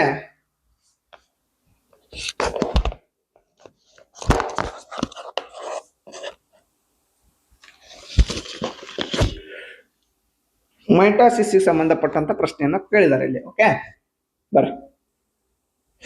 ಮೈಟಾಸಿಸ್ ಕುರಿತು ಸರಿಯಲ್ಲದ ಸರಿಯಲ್ಲದ ಈ ಕೆಳಗಿನ ಹೇಳಿಕೆಗಳನ್ನು ಆಯ್ಕೆ ಮಾಡಿ ಅಂತ ಇಲ್ಲಿ ಕೇಳಿದ್ದಾರೆ. ಓಕೆ, ಆಪ್ಷನ್ ನೋಡ್ಕೊರಿ ಇಲ್ಲಿ. ಮರಿ ಜೀವಕೋಶಗಳು ತಾಯಿ ಜೀವಕೋಶಗಳು ಹೊಂದಿರುವ ವರ್ಣತಂತುಗಳ ಅರ್ಧವಷ್ಟನ್ನು ಹೊಂದಿರುತ್ತವೆ ಅಂತ ಕೊಟ್ಟಿದ್ದಾರೆ. ಓಕೆ, ನೆಕ್ಸ್ಟ್ ಬೆಳವಣಿಗೆಗಾಗಿ ಕೋಶ ವಿಭಜನೆ ಆಗುತ್ತದೆ. ಇದು ರೈಟ್ ನೋಡ್ರಿ. ಓಕೆ, ನೆಕ್ಸ್ಟ್ ಇದು ಜೀವಿಗಳಲ್ಲಿ ಅಂಗಾಂಶಗಳ ಬೆಳವಣಿಗೆ ಮತ್ತು ದುರಸ್ತಿಗೆ ಸಹಾಯವನ್ನ ಮಾಡ್ತದ ಮೈಟಾಸಿಸ್ ಮೂಲಕ. ಓಕೆ, ನೆಕ್ಸ್ಟ್ ತಾಯಿ ಕೋಶ ಎಂದು ಕರೆಯಲ್ಪಡುವ ಪ್ರತಿ ಕೋಶವು ವಿಭಜನೆಗೊಂಡು ಒಂದೇ ರೀತಿಯ ಎರಡು ಮರಿ ಜೀವಕೋಶಗಳಾಗಿ ರೂಪುಗೊಳ್ಳುತ್ತವೆ. ಐತಲ್ಲ, ಇದು ಕೂಡ ರೈಟ್, ಇದು ಕೂಡ ರೈಟ್. ಇದರೊಳಗಡೆ ಸರಿ ಅಲ್ಲದ ಹೇಳಿಕೆ ಅಂದ್ರೆ ಮರಿ ಜೀವಕೋಶಗಳು ತಾಯಿ ಜೀವಕೋಶಗಳು ಹೊಂದಿರುವ ವರ್ಣತಂತುಗಳ ಅರ್ಧವಷ್ಟನ್ನು ಹೊಂದಿರುತ್ತದೆ ಏನೈತಿಲ್ಲ, ಇದು ಸರಿ ಅಲ್ಲದ ಹೇಳಿಕೆ ನೋಡ್ರಿ. ಓಕೆ, ನೆಕ್ಸ್ಟ್ ಮುಂದಿನ ಪ್ರಶ್ನೆಯನ್ನ ನೋಡ್ರಿಲೆ. ಚೀನಾದಲ್ಲಿ ಬಹುತೇಕ ಜನರು ಈ ಕೆಳಗಿನ ಯಾವ ಧರ್ಮವನ್ನು ಅನುಸರಿಸುತ್ತಾರೆ ಅಂತ ಕೇಳಿದ್ದಾರೆ. Okay, option ನೋಡ್ಕೊರಿ. ಇಸ್ಲಾಂ ಧರ್ಮ, ಬಿ ಬೌದ್ಧ ಧರ್ಮ, ಕ್ರೈಸ್ತ ಧರ್ಮ, ಹಿಂದೂ ಧರ್ಮ. ಓಕೆ, ಇದರೊಳಗಡೆ ಸರಿಯಾದ ಉತ್ತರ ನೀವೆಲ್ಲೂ ಅನ್ಕೊಂಡ್ರ ಹಾಗೆ ಬೌದ್ಧ ಧರ್ಮನಲ್ಲಿ ನೋಡ್ರಿ. ಓಕೆ, ಫುಲ್ ಚೈನೀಸ್ ಮಂದಿ ಹೆಂಗ ವಿಶಿಷ್ಟವಾದಂತಹ ಅವ್ರದ್ದು ಬೌದ್ಧರ ಎಲ್ಲ ಇವ್ನು ನೋಡ್ತೀವಿ ನಾವು ಅಲ್ಲಿ ಉಡುಗೆಗಳು. ಓಕೆ, ಆದ್ರಿಂದ ಓಕೆ, ಈ ಬೌದ್ಧ ಧರ್ಮ ಅಂತ ಬಂದ್ರೆ ಈ ಬೌದ್ಧ ಧರ್ಮದ ಸ್ಥಾಪಕ ಯಾರಂತ ಗೊತ್ತೈತೆ ನಿಮ್ಗ? ಅದನ್ನು ಕೂಡ ಗೊತ್ತಿದ್ರೆ ಕಮೆಂಟ್ ಹಾಕ್ರಿ. ಓಕೆ, ಸ್ಥಾಪಕ ಯಾರಂದ್ರೆ ಗೌತಮ ಬುದ್ಧ ಅವರು. ಗೌತಮ ಬುದ್ಧ. ಓಕೆ, ಈ ಗೌತಮ ಬುದ್ಧರವರ ಮೊದಲ ಹೆಸರು ಏನಪ್ಪಾ ಅಂತಂದ್ರೆ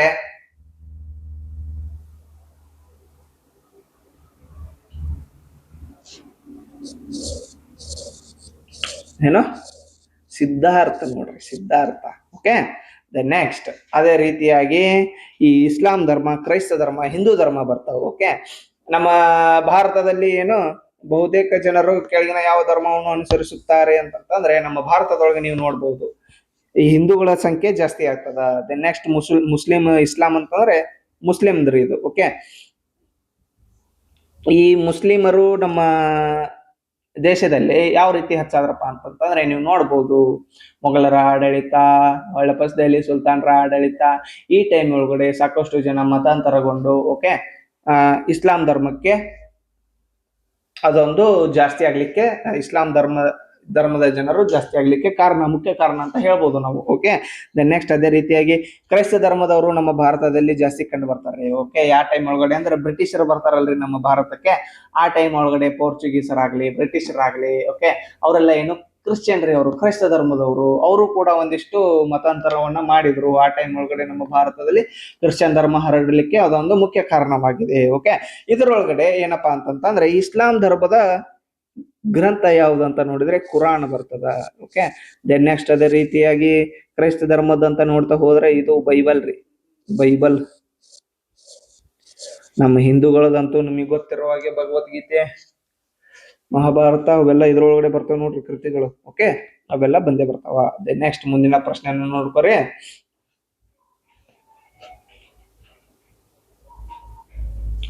15ನೇ ಕೃಷಿ ನಾಯಕತ್ವ ಪ್ರಶಸ್ತಿ ಸಮಿತಿಯು ಅಗ್ರಿಕಲ್ಚರಲ್ ಲೀಡರ್ಶಿಪ್ ಅವಾರ್ಡ್ಸ್ ಕಮಿಟಿ ಪ್ರಕಾರ 2024ರಲ್ಲಿ ಕೃಷಿಯಲ್ಲಿ ಭಾರತದ ಅತ್ಯುತ್ತಮ ರಾಜ್ಯ ಯಾವುದಾಗಿತ್ತು ಅಂತ ಕೇಳಿದ್ದಾರೆ. ಕರೆಂಟ್ ಅಫೇರ್ಸ್ ಪ್ರಶ್ನೆ. ಓಕೆ, ಇದಕ್ಕೆ ಸರಿಯಾದ ಉತ್ತರ ಯಾವುದಪ್ಪ ಅಂತಂದ್ರೆ ಮಹಾರಾಷ್ಟ್ರ. ಇವಾಗ ಓಕೆ, ಮಹಾರಾಷ್ಟ್ರ. ಕರೆಂಟ್ ಅಫೇರ್ಸ್ ಪ್ರಶ್ನೆ ಅಲ್ರಿ, ನಮಗಷ್ಟು ಇದನ್ನ ತಲೆ ಕೆಡ್ಸ್ಕೊಳ್ಳೋದು ಬೇಕಾಗಿಲ್ಲ. ನಮ್ಗೆ 2025ರಾಗಿಂದ ಯಾರು ಗೆದ್ರು ಅದು ಇಂಪಾರ್ಟೆಂಟ್.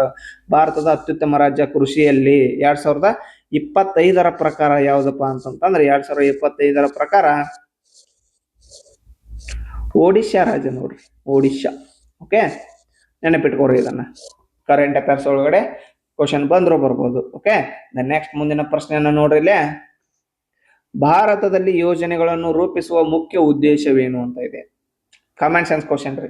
ಓಕೆ, ಅಭಿವೃದ್ಧಿಯ ಪ್ರಕ್ರಿಯೆಗೆ ಚಾಲನೆ ನೀಡುವುದು, ಖಾಸಗೀಕರಣ ಪ್ರಕ್ರಿಯೆಗೆ ಚಾಲನೆ ನೀಡುವುದು, ಬ್ರಿಟಿಷ್ ಸಂಸ್ಕೃತಿಯನ್ನು ಅನುಸರಿಸುವುದು, ವಿಶಿಷ್ಟತೆಗೆ ಚಾಲನೆ ನೀಡುವುದು. ಓಕೆ, ಇದ್ರೊಳಗಡೆ ಈಗ ಯೋಜನೆ ಏನಾರ ಒಂದು ಪ್ಲಾನ್ ಮಾಡಕತ್ತಾರ ಅಂತಂತಂದ್ರೆ ಏನು ನಮ್ಮ ದೇಶ ಡೆವಲಪ್ ಆಗ್ಲಿ ಅಂತ ಹೇಳಿ ಏನೋ ಪ್ಲಾನ್ ಮಾಡ್ತಿರ್ತಾರ. ಆ ಕಾರಣಕ್ಕಾಗಿ ಇದಕ್ಕೆ ಸರಿಯಾದ ಉತ್ತರ ಯಾವ್ದಂದ್ರೆ ಅಭಿವೃದ್ಧಿಯ ಪ್ರಕ್ರಿಯೆಗೆ ಚಾಲನೆ ನೀಡುವುದು ಅಂತ ಏನಿದೆಲ್ಲ ಇದು ಸರಿಯಾದ ಉತ್ತರ ನೋಡ್ರಿ. ಓಕೆ, ನೆಕ್ಸ್ಟ್ ಮುಂದಿನ ಪ್ರಶ್ನೆಯನ್ನ ನೋಡೋಂಬರಿಲೆ. ಹವಾಮಾನ ಘಟನೆಗಳು ಸಂಭವಿಸುವ ಭೂಮಿಯ ವಾತಾವರಣದ ಪ್ರದೇಶವನ್ನು ಹೀಗೆ ಕರೆಯಲಾಗುತ್ತದೆ ಅಂತ ಕೇಳಿದ್ದಾರೆ. ಓಕೆ, ಇದಕ್ಕೆ ಇತ್ತಲ್ಲ ನಿಮಗ ವಾತಾವರಣದ ಏನು layers, mesosphere, stratosphere, troposphere, exosphere ಏನ್ ಬರ್ತಾವಲ್ಲ, ಇದರ ಬಗ್ಗೆ ನಾನು ನಿಮಗೆ ಒಂದು ಫುಲ್ ಇನ್ ಡೀಟೇಲ್ ಆಗಿ ಮಾಹಿತಿಯನ್ನ ಕೊಡ್ತೀನಿ ನೋಡ್ರಿ. ಬರ್ರಿ, ಫುಲ್ ಒಂದು ಡೈಗ್ರಾಮ್ ಹಾಕಿ ಹೊಡೆದ್ಬಿಡು. ಫಸ್ಟ್ ಏನಪ್ಪ, ಇದು ಭೂಮಿ. ಏನಿದು ಭೂಮಿ.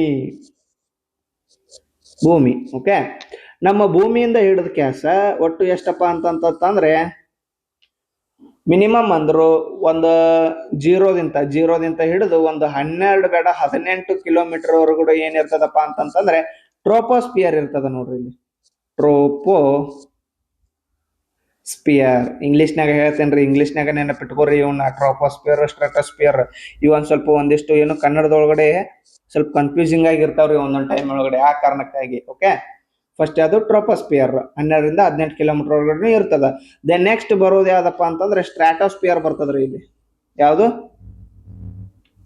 ಸ್ಟ್ರಾಟೋಸ್ಪಿಯರ್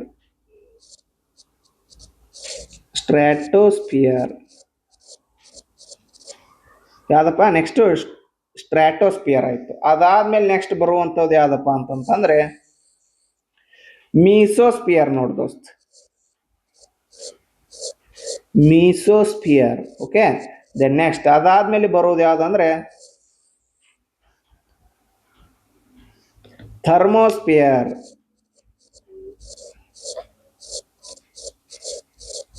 ಅದಾದ್ಮೇಲೆ ಬರೋದು ಯಾವ್ದಂದ್ರೆ ಫುಲ್ ಹೈ ಲೆವೆಲ್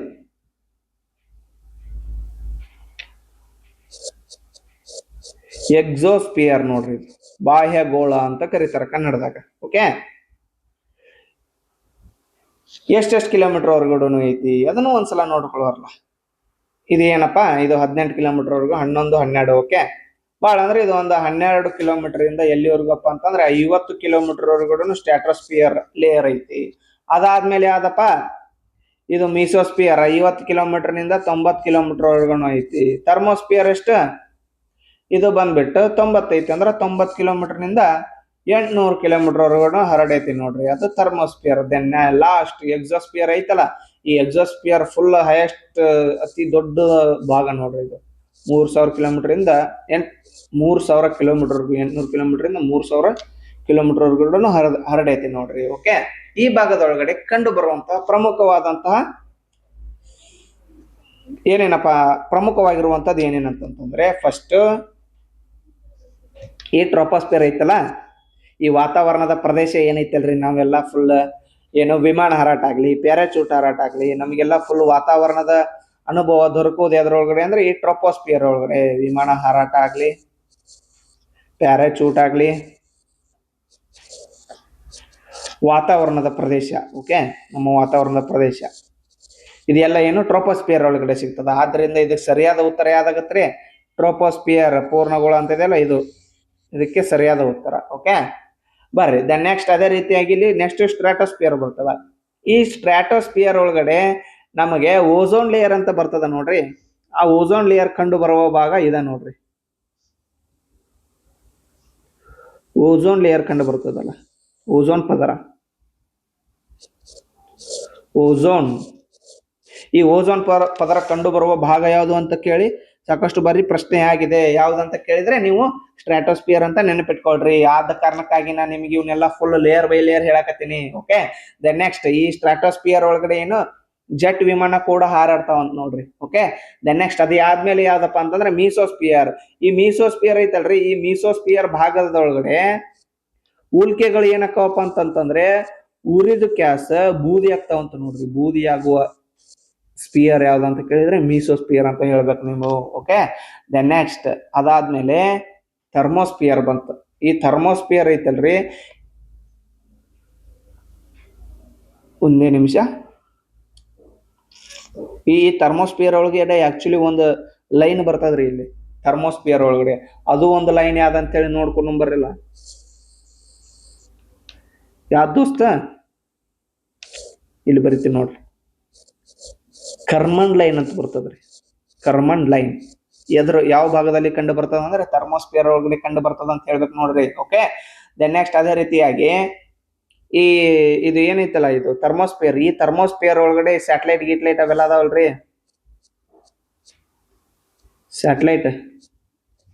ಸ್ಯಾಟಲೈಟ್ ಅವೆಲ್ಲ ಏನು ಈ ಥರ್ಮೋಸ್ಫಿಯರ್ ಒಳಗಡೆ ಕಂಡು ಬರ್ತಾವೆ. ಈಗ ನಾವೇನಾದ್ರೂ ಯಾರಿಗಾರ ಕಾಲ್ ಮಾಡ್ತಿದೀವಪ್ಪ ಅಂತಂದ್ರೆ ಸಿಗ್ನಲ್ ಹೋಗಿ ಬರ್ಬೇಕಲ್ಲದ ಅಂತೀವಿ. ಆ ಸಿಗ್ನಲ್ ಹೋಗೋದು ಎಲ್ಲಿಗಪ್ಪ ಅಂತಂದ್ರೆ ಈ ಥರ್ಮೋಸ್ಫಿಯರ್ ಲೇಯರ್ ಒಳಗಡೆ ಇರುವಂತ ಸ್ಯಾಟಲೈಟ್ ಗಳಿಗೆ ಹೋಗಿ ಬರ್ತದ ನೋಡ್ರಿ. ಓಕೆ, ದೆನ್ ನೆಕ್ಸ್ಟ್ ಆರೋರಾ ಅಂತೇಳಿ ಒಂದು ಇದು ಕಾಣ್ತದ ನೋಡ್ರಿ, ಆಕಾಶ ಗ್ರೀನ್ ಕಲರ್. ಇದನ್ನ ನಾವೆಲ್ಲಿ ನೋಡ್ತೀವಪ್ಪ ಅಂತಂದ್ರೆ ಈ ಕಡೆ ಲಡಾಖ್, ಹಿಮಾಚಲ ಪ್ರದೇಶ ಆ ಕಡೆ ಭಾಗದ ಒಳಗಡೆ ಹೆಚ್ಚು ಕಂಡು ಬರ್ತದ ಅದು ಆರೋರಾ.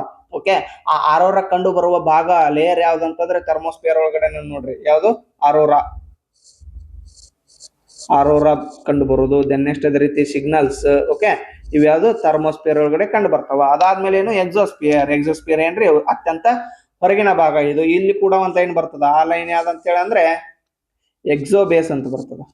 Exo base. ಓಕೆ, ಇವೆಲ್ಲ ಲೈನ್ಗಳನ್ನು ಕೂಡ ನೆನಪಿಟ್ಕೋರಿ. ಇವೆಲ್ಲ ಆಗುವಂತಹ ಪರಿಣಾಮಗಳನ್ನು ಕೂಡ ನೆನಪಿಟ್ಕೋಬೇಕಾಗ್ತದೆ ನೋಡ್ರಿ. ಓಕೆ, ದೆನ್ ನೆಕ್ಸ್ಟ್ ಮುಂದಿನ ಪ್ರಶ್ನೆ, ರಾಮನಾಥ್ ವಿ ರಾಘವನ್ ಅವರು ಈ ಕೆಳಗಿನ ಯಾವ ಸಂಗೀತ ವಾದ್ಯಕ್ಕೆ ಸಂಬಂಧಿಸಿದವರಾಗಿದ್ದಾರೆ ಅಂತ ಇಲ್ಲಿ ಪ್ರಶ್ನೆ ಇದೆ. ಆಪ್ಷನ್ ನೋಡ್ಕೊರಿ, ಮೃದಂಗ, ನಾದಸ್ವರ, ಢೋಲಕ್, ಸಾರಂಗಿ ಅಂತ ಇದೆ. ಇದಕ್ಕೆ ಸರಿಯಾದ ಉತ್ತರ ಯಾವ್ದಪ್ಪ ಅಂತಂತಂದ್ರೆ ಮೃದಂಗ ನೋಡ್ರಿ.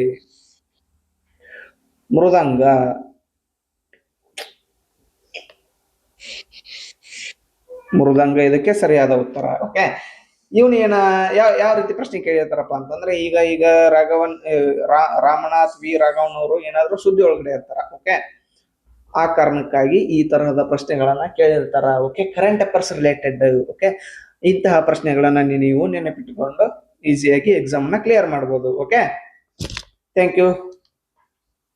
ಇನ್ನು ಸಾಕಷ್ಟು ಮಾಹಿತಿಯನ್ನು ಮುಂದಿನ ಕ್ಲಾಸ್ ನಲ್ಲಿ ನಾವು ನೋಡ್ತಾ ಹೋಗೋಣ.